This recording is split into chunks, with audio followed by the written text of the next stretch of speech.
I hear you, beast!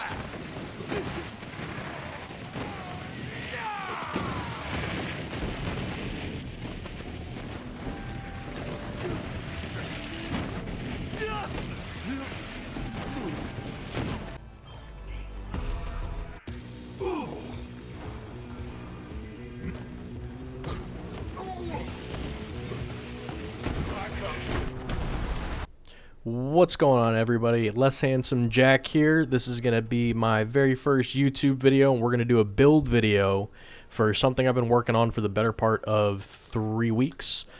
This is Yeetbot Fl4k, and the whole premise of this build is to yeet TDR projectiles and grenades. We're not shooting, we're not doing any of that stuff. We're just yeeting away. Our main gun, our only gun, is going to be the bangarang. I tested literally every single TDR weapon. This build started off as a strictly TDR build, but it ended up being just the bangarang because the other TDR weapons just don't work. So this being a bangarang build, I'll talk about a few more options that you could run towards the end, but let's just get right into it. So our number one gun is going to be the Rad Bangarang, and for the anointment you definitely want URAD. We're going Deathless, so we always have that 150 bonus radiation damage active. Now the Bangarang itself, shooting it's not going to do much damage, but when you throw it and it hits its target, it's going to hit for about 14 million to 15 million on a non-crit, and 33 to 34 million on crit. So this is going to be our main source of damage. I also have a corrosive one on here just for the Scourge fight. Scourge fight you can absolutely do with radiation, but it goes a lot quicker if you swap over to corrosive. Every other boss in the game is going to be totally fine with radiation, including Wotan and Anathema, even though they have armor. For some reason, Scourge fight's just a whole hell of a lot faster with the corrosive. So for our shield, because we're dealing so much radiation and splash damage, we're going to go red suit to protect ourselves. Red suit doesn't have great capacity, so we're doing this as a red fang build that also helps drawing a lot of aggro and just keeping us up.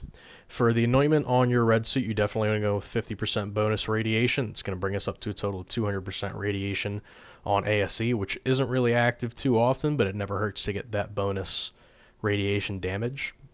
The big bonus you're going to get from the red suit outside of immunity to radiation is going to be its power charge drop. So whenever you get damaged, there's a 20% chance to drop a power charge that will increase weapon damage by 20%, and that effect stacks up to 300% damage. So when we're out mobbing and just blowing up mobs and mobs of enemies at a time, there's a huge chance that this is going to be super powerful right around the 300% range pretty much all the time. For grenade, which is our other source of damage, we're going fish slap. We're using the fish slap because we use a lot of ammo and we need a way to proc the cut purse without having the launch pad, because we need the deathless to keep URAD, so we're not going launch pad. We're going just with the cut purse deathless. So throwing your fish slap is going to refill ammo. Rubberized on it means it's going to bounce around and hit multiple targets, which is going to get you 100 ammo per hit. So realistically, you can fill up your entire clip from empty with 1 or 2 fish slaps. With all of the splash damage and grenade radius buffs that we have, the fish slap ends up having a decent size area that it hits in, a decent size area of effect on hit, where you can hit multiple enemies at one time and you can get back 500-600 ammo on the first hit of a fish slap. We definitely want to go radiation because that's just what we're doing for this build. We get all the bonuses from absolutely everywhere. And we want the ASA grenade damage increased by 150. The reason we want that is because when our projectiles hit, the actual TDR gun projectile itself, this one that's flying around, not the bullets, counts as a grenade in damage calculation. So it's going to get that 150% while gamma's up, which is pretty much always. So that's giving us a significant increase to the actual hitting power of the bangarang. And the other source of damage that we're going to have is Groundbreaker. The fish slap does proc Groundbreaker, So all of these projectiles flying around, the bullets coming out of the projectile doing 33, it'll be doing about 78 with gamma active. So all these projectiles flying around doing 78 to 100k, hitting all the enemies in a huge mob is always building up Groundbreaker. So when we throw our fish slap, see that was an 18 million damage fish slap. And that's going to be pretty standard for this build because we constantly have tons of projectiles out just shooting and building up Groundbreaker. So you're going to want to be throwing the fish slap every few seconds to keep Groundbreaker procced as much as possible. Artifact we already talked about, but it's going to be the Cut Purse Deathless. Deathless to keep URAD up, Cut Purse to keep our ammo up with the fish slap. The effects on it, grenade damage, radiation damage, and AoE. Grenade damage is again for the bangarang because the projectile itself counts as a grenade on impact. AoE for rad explosions and splash damage, as well as building up our fish slap area so we can get ammo back easier. The radiation damage on it isn't hugely important. You could go with something like mag size for more damage on the projectile explosion itself, but I opted for radiation damage just because that's what the roll I got was. But if you wanted to swap that to something like mag size, you'd have to proc the fish slap a little bit more, but you'd definitely be getting significantly more damage. I believe the mag size would give you 54%, which would give you 54% more damage on impact with your projectiles. Our comm is going to be the Red Fang. Ferocity is not hugely important, so we want 3 in He Bites. That's going to help Pet kind of whittle down bosses with its Reflect. You can pretty much one-shot Anathema through all of the phases with He Bites active. You could do it with 4 out of 3, but we're going to go full 6 out of 3. Again, on the effects, we just want splash damage radius, grenade damage, and splash damage. Splash damage for red explosions, radius for red explosions, grenade damage for the bangarang projectiles. And in our backpack, we've got a Corrosive Old God, and that's going to help us get through the Scourge fight as well with the Corrosive Bangarang to boost that power, but also they started locking your controls earlier when Scourge is trying to teleport you to prevent skips. And I've had a lot of issues wearing the red suit because it has such a low capacity that you'll just get one-shotted into fight for your life while your controls are locked, and you just die because there's nothing you can do. So during Scourge fight, until you get down to shields, keep the Corrosive Old God on, and that'll keep you alive through those lock control phases. Bounty Hunter with the same modifiers as our Red Fang for bossing. Pretty straightforward. I've got a Cut Purse launch pad on here as a just-in-case thing. The effects don't matter because whenever you put the launch pad on, you'll immediately be taking it back off to go back into Deathless. Now, the launch pad is just here as a last resort in case you run out of grenades, which you never should, but I have once or twice, so it's just on here as an absolute last resort, just in case type of thing if you're out of ammo. Snowdrift Victory Rush just for getting around. You go and do Athena's, want to run straight to Trunch, go ahead and throw the Snowdrift on there and you'll be good to go.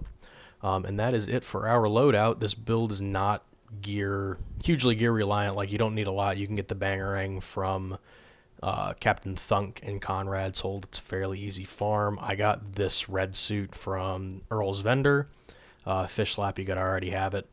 Red Fang is an easier farm too, and the Cut Purse Deathless is hard to get, but you're not farming for 30 different things. I mean, this is 2 guns, 2 shields, 2 comms, 2 relics or artifacts, and that's it.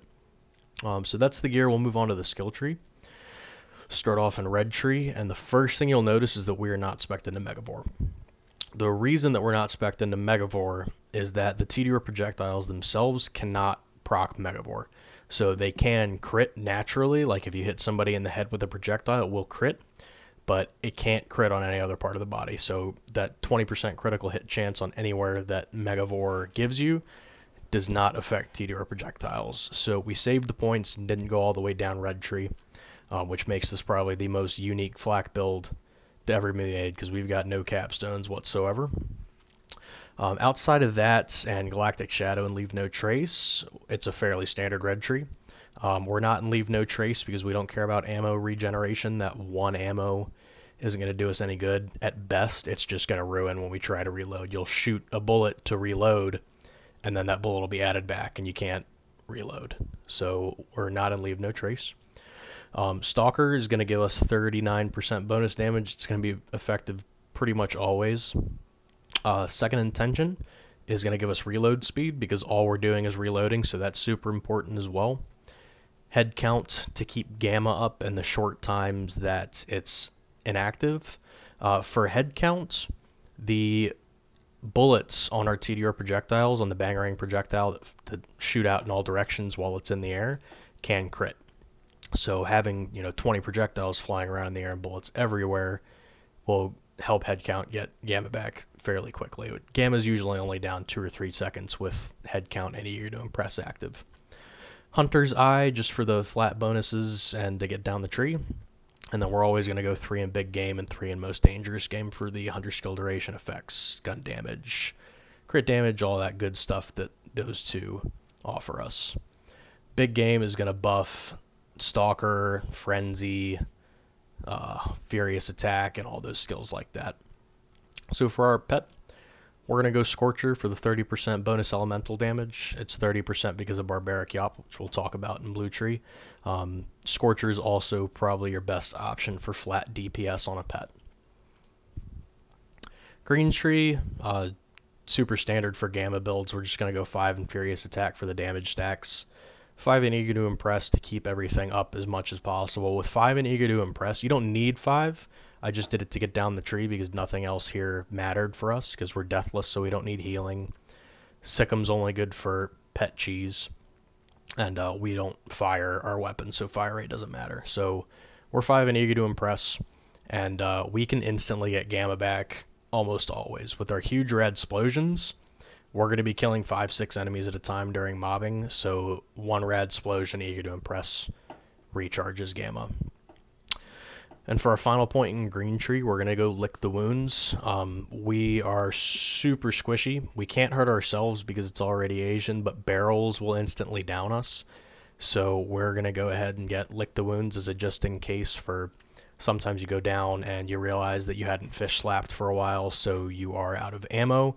And if you're out of ammo, you're just over. So Lick the Wounds is there just for a little bit of extra help getting back up.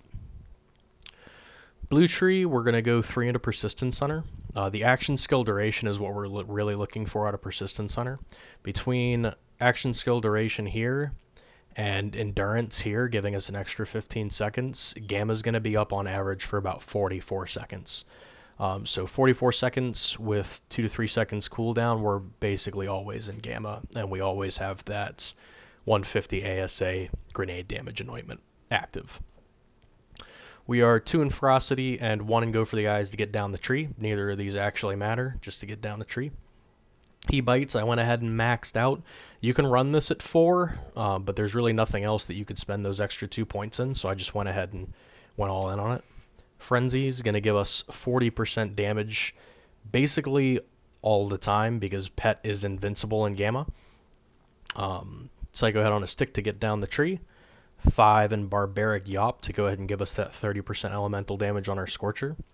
And Pack Tactics for a bonus 21% damage. So obviously this is Gamma, so we're going to go with Gamma. The Rift itself is going to do about 100k rad damage to every enemy in a target area. And that area is expanded by our AoEs, so it's a decent sized area, and that also helps Groundbreaker. Pet becoming irradiated also boosts our chance of rad exploding. So between Gamma, the radiation bangarang, the radiation fish slap, basically every kill we get is going to rad explode and do huge damage in a huge area because of all of our AoE and splash damage increases. For our augments, we're going to go Empathic Rage just for the 20% gun damage. You could go Atomic Aura. Atomic Aura doesn't do a ton of damage, but it does irradiate enemies, but I felt it was a little redundant because of how much radiation we're already doing. But if you wanted to go that way, that's totally fine. And our last one, most important one, is going to be Endurance. The pet damage doesn't matter, but the 15 seconds extra, because you'll always get those 5 extra kills while you're in Gamma, is a huge help to keeping Gamma just active all the time. And that's going to be it for the skill tree. I know it looks super weird because there's no capstones and we're not in all the things that Flak usually has, Leave No Trace, Galactic Shadow, Megavore, all that. But this is what I've found to be the best way to run this build. Feel free to change it up and try out some other things. You could definitely try coming out of Deathless and just going a bonus ASA or bonus ASE radiation with racks and then getting all these healing skills. I did try that, but I definitely feel like Gamma's the way to go because of the aggro that Gamma draws. For our Guardian rewards, I just want to show you guys real quick that Groundbreaker is an absolute necessity for this build. Groundbreaker is one of our main sources of damage outside of the Splash and Bangarang. The Fish Slap is going to be proccing Groundbreaker very, very regularly, every 5-6 seconds, and you're going to be hitting for 18 to 20 million damage almost constantly with it. If you wait a little bit longer, or maybe you get a huge mob in, I've seen our Fish Slap hit for over 200 million. And with that dealing all that radiation damage, the rad explosions get absolutely nuts. And that also charges Overkill, which is going to give us another huge source of damage. You hit for a 200 million Fish Slap, and then you get a 200 million damage rad explosion from Overkill. For our modifiers, the last thing we're going to talk about here before we get into some gameplay, we're going to go for More Than Okay Boomer. I almost always use Speed Demon. It's my favorite modifier. And you'll see me a lot in chat saying that if you don't use Speed Demon, you're wrong. But for this build, the grenade damage increase, again, for the bangarangs is nice. But what we really want here is the enemies dropping grenade ammo. We absolutely never run out of grenade ammo for Fish Slaps with More Than Okay Boomer. So I think this is a very, very good modifier to roll. High voltage I could do without. This was just a result of me not wanting to reroll modifiers for the next 6 hours, so I just got the 3 that I really liked and then dealt with high voltage. High voltage kills me more than absolutely anything else in this game, barrels being the second most. But the Shock Nova does a lot of damage in the Guardian Takedown, and I think that could be used to a huge advantage if you get good at keeping a distance. Infused enemies immune to shock doesn't matter because we don't deal any shock damage. Drone Ranger is a good option because it is a super easy modifier. We're dealing so much damage that nobody's actually getting healed at any given time, and they make great easy targets for getting out of fight for your life if Pet is off doing something dumb as he usually does. Postmortem is the very hard modifier that I chose. You could go buddy system. Death is kind of a pain in the butt because you got to hit him in the teeth, and it's not easy to aim that with the bangarang. But I like it better than buddy system. Buddy systems can be fairly easily taken out with rad explosions, but Death usually dies before he even gets off the ground because whatever he's spawning from rad explodes and it kills him. I did the True Guardian M10 takedown, and I saw maybe 10 deaths the whole time because they're just constantly dead. But you could absolutely go buddy system if you wanted to. Some other options for weapons are going to be the quick shot and the sure shot. If you are having serious trouble aiming, I'd recommend farming one of those from Earl's vending machine. I don't have any on me right now, but I might update this build in the save file a little bit later to give you guys some of those. The quick shot and the sure shot can both spawn with homing, which makes it easier to aim, and they also shoot straight on, so you don't need to worry about aiming like 3 feet to the left. But that's it for this build, basically. I'm going to go ahead and get into some quick gameplay because this video is getting kind of long just to show you guys kind of how it works, and I will see you in just a second. Alright guys, so we're just going to run Athena's real quick so I can show you kind of how the build functions. First thing we always want to do is activate Gamma. See, we got an 8 million damage Gamma there, and when you're throwing this, you want to be aiming slightly to the left. The further away you are from an enemy, the straighter you can shoot. So this guy we could probably hit straight away from about there. It just takes some getting used to. That was a 31 million. We have to keep throwing our bangarangs to proc our Gamma and keep our ammo up. See if we can't get this guy real quick. That's high voltage. And this is the booster from the shield that's going to give me bonus 20% damage for a little while. You have my gratitude.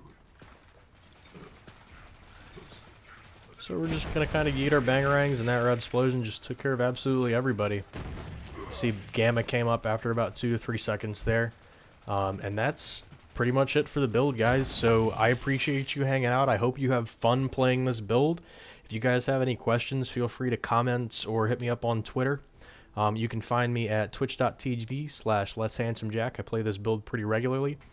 I want to give a quick shout out to TBJ Quag, who helped me test and play around with this build. He's also who I go to when I have questions about how stuff works, so some of the intricacies of the damage formula and why some stuff does what. He helps me out a lot, and he can probably help you guys out too. I will leave a link to the save file for this build in the description, as well as links to my Twitch and Twitter, and TBJ Quag's Twitch and Twitter as well, so you guys can check him out. Thank you very much, and I will see you guys in the next one.